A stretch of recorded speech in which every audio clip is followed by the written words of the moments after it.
Hello, I'm Michael Rosen, and I'm going to say something really obvious. Shakespeare's plays and poems are full of language. Well, of course they are. They were written. Writing is words. Words are brought together to make language. Shakespeare wrote language. As I say, how obvious is that? But people like me go on and on about Shakespeare's language. We love talking about Shakespeare's language. Now, why would that be? Because we think it's special. We think there's something very special about how he put words together to talk about, well, many, many different things. But hey, not much point in me talking about this language. Much better to get right in and show you what I mean about the language being special. Imagine an island.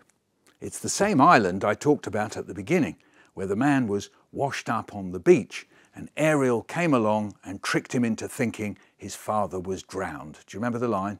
"Full fathom 5 thy father lies." Yes.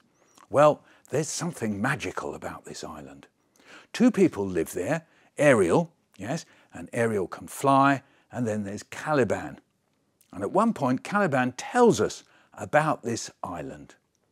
He says, "Be not afeared.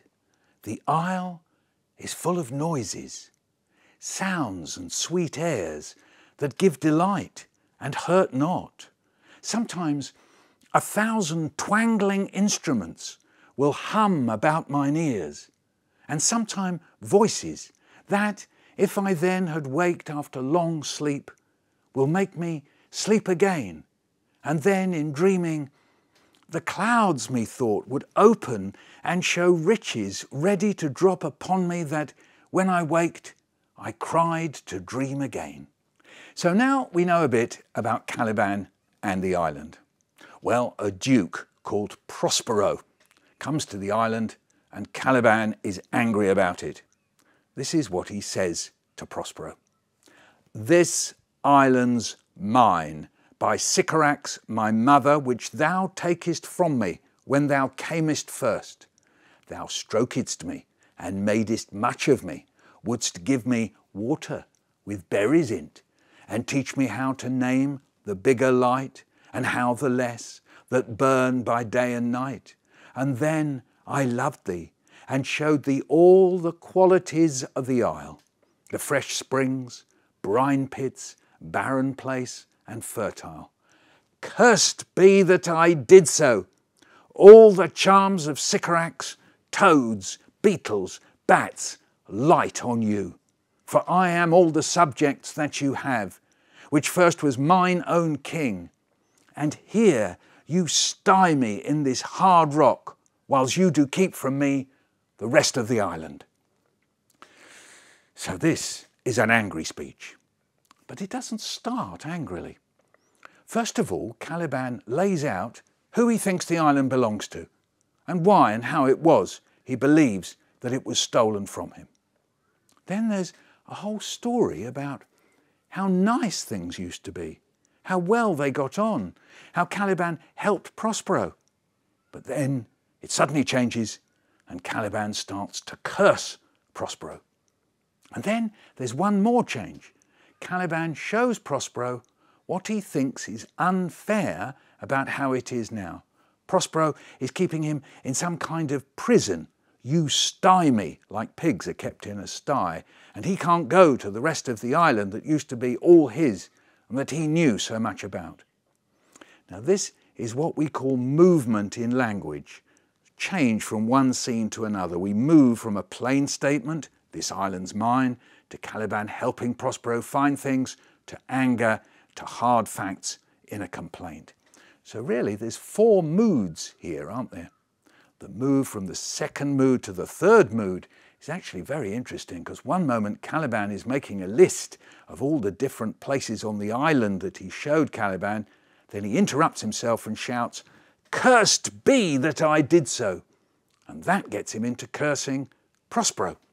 "All the charms of Sycorax, toads, beetles, bats, light on you." And I'm going to tell you something about the rhythm that Shakespeare used for a lot of his plays. The rhythm is like this. You listen. Today, today, today, today, today. Ti-tum, ti-tum, ti-tum, ti-tum, ti-tum. But not every line and every phrase is like this. And one way he broke from it was to sometimes write a phrase as tum-tum instead of ti-tum. And often that was so as to make us sit up and notice. Here's one example. In this hard rock, whiles you do keep from me. The tum-tum bit is hard rock. Listen. In this hard rock, whiles you do keep from me. Sometimes singers do things like that. If they want to make something grab your attention, they make the words sound longer. Listen out for that. Okay, so now here's my writing suggestion. This could be a real situation about you, or it could be an imaginary person in an imaginary place, like in a fantasy film. You're going to write what's called a dramatic monologue. It's going to be a complaint. Yes, you're complaining about something. You're angry. But you're not going to put all your anger in right from the start. You're going to be like Caliban. Start off calm. This is how it is. Then you can show how nice it used to be. Let's say you helped this other person. You were kind. And then you become furious with yourself that you were once kind and nice. So you curse the other person. And then you finish with the hard truth. This is why it's unfair. Now, as you write, you may notice that you may need several types of language. Straight and plain, lyrical and beautiful, angry and cursing, and then back to some kind of straight, plain talking about the situation. As we know now, Caliban is angry in the speech. We say the speech expresses anger. Yes? Shakespeare's plays are full of many, many different emotions. Can you think of the names of some emotions? We've got anger. What else? How about happiness or joy or excitement? Yes, sadness or anxiety. That's when we're worried about something. What about envy? People often call that jealousy, where you wish you could be like someone else or have what they have. And what about frustration? That's where you're annoyed that you can't do what you want to do. If you can think of some other emotions, you could jot them down on a page. They might come in handy when you're writing. So let's have a look at Shakespeare expressing emotion. So here again is that character called Macbeth, and he's thinking about what's going to happen next in his life. You listen and see if you can think of an emotion word to express what he feels like. Don't worry if you find it hard to understand every little bit. Just think about the mood. This is how it goes. Tomorrow and tomorrow and tomorrow creeps in this petty pace from day to day to the last syllable of recorded time. And all our yesterdays have lighted fools the way to dusty death. Out, out, brief candle, life's but a walking shadow, a poor player that struts and frets his hour upon the stage, and then is heard no more. It is a tale told by an idiot, full of sound and fury, signifying nothing. So here's a game you can play. You can pick out any words that you think express the mood. And you can play this game with any piece of writing. I'm going to do it now. Last, out, out, shadow, heard no more, signifying nothing. These words make me think this man is feeling negative. He thinks that life is pointless. Yes, he says, it is a tale told by an idiot, full of sound and fury, signifying nothing. What is? What's the it that he's talking about? Life. Dear, oh dear. He's saying life is a tale told by an idiot full of sound and fury, signifying nothing. He's saying that it's meaningless. It signifies nothing. That's the what of what he's saying. But when we look at Shakespeare's language, we're looking at the how of what he's saying. Did you notice in the middle of the speech, Macbeth blew out a candle? I went, whew.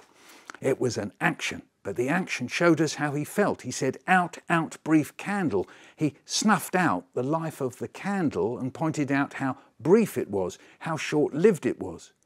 We can say the candle represented Macbeth's view of life itself. That's what we call a symbol. Can you think of any symbols? What does a red heart mean? That's a symbol for liking or loving something, isn't it? What does putting your hand up in class mean? Well, that means you want to speak. The gesture is a symbol. Shakespeare loved symbols like this candle being blown out, and they're a great way to express feelings without saying exactly what that feeling is. And I'll point out the very beginning of that speech. Tomorrow and tomorrow and tomorrow. What could be simpler? Just repeating one word over and over again.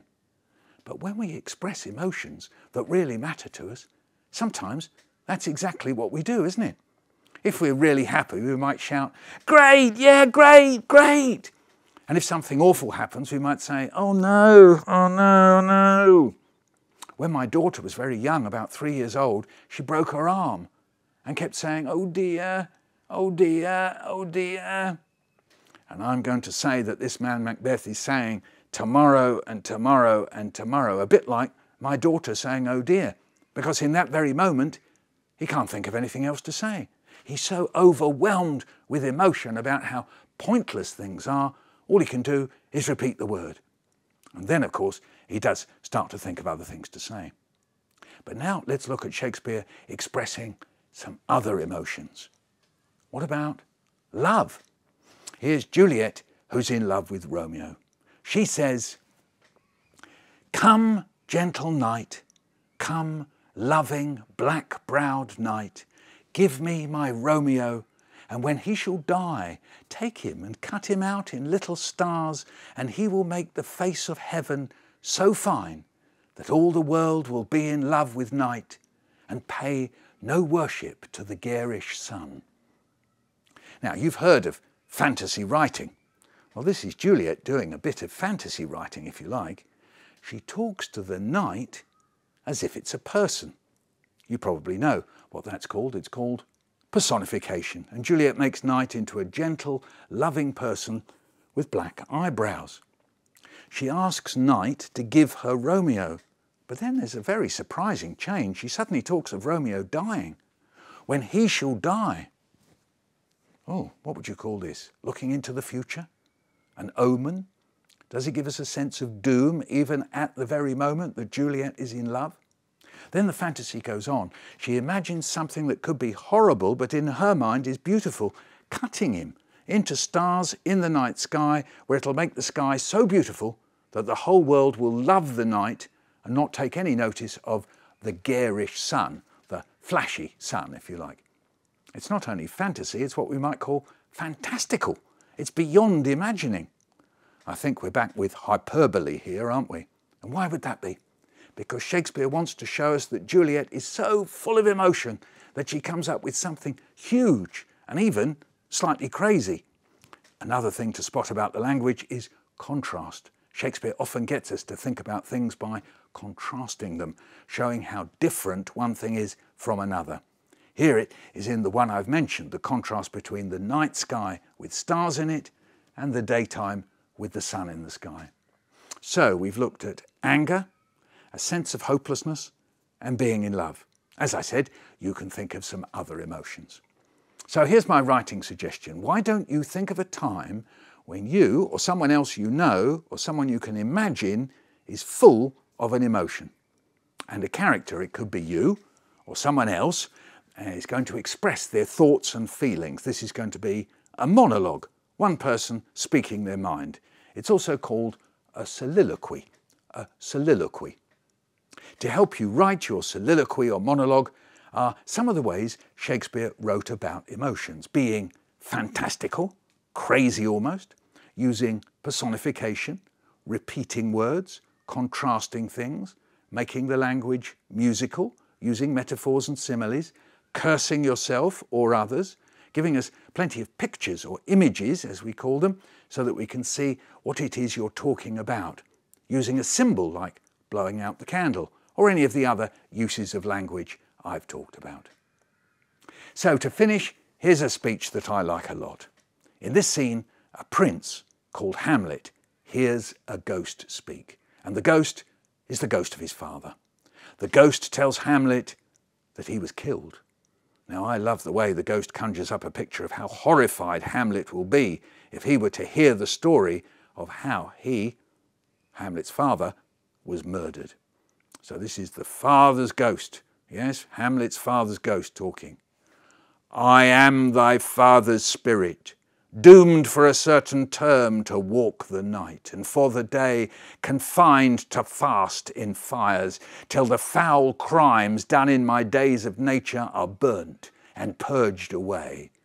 But that I am forbid to tell the secrets of my prison house, I could a tale unfold, whose lightest word would harrow up thy soul, freeze thy young blood, make thy two eyes like stars start from their spheres, thy knotted and combined locks to part, and each particular hair to stand on end like quills upon the fretful porcupine. But this eternal blazon must not be to ears of flesh and blood. List, list, O list, if thou didst ever thy dear father love, revenge his foul and most unnatural murder.